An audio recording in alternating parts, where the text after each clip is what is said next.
Performing an original monologue, here is Kelley Johnson, Miss Colorado.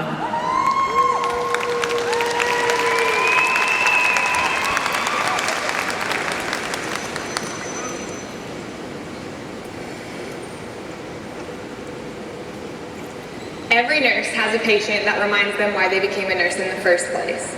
Mine was Joe. Joe was in the beginning stages of Alzheimer's. He had moments with and moments without his memory. But the hardest part about the aging condition for Joe were his night terrors. He would wake up in the middle of the night screaming absolute bloody murder. But if I just went in there and held his hand for a few moments, I could usually get him to calm down. But then he wanted to talk. He would ask me if I could change his treatments, and I'd say, "No, Joe, I can't. I'm just a nurse." "Well, what about my medications? Can you fix those?" And I'd say, "No, Joe, I can't. I'm just a nurse."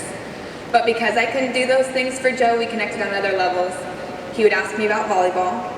We would talk about his grandbabies. And he would tease me about being the only nurse on the unit that can reach the gauze on the top shelf. It was a lot of laughs with Joe. But then one night, everything changed. I found him in his room crying. And I went over to him and I lifted his head up out of his hands and I said, "Joe, I know that this is really hard, but you are not defined by this disease.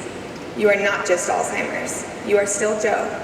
And he looked right back at me, almost to look through me, and said, "Nurse Kelley, then the same goes for you. Although you say it all the time, you are not just a nurse. You are my nurse, and you have changed my life because you have cared about me."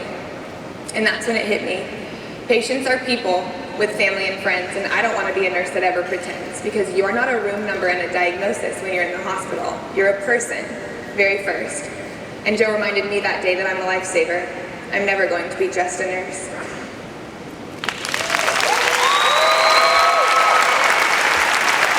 Miss Colorado.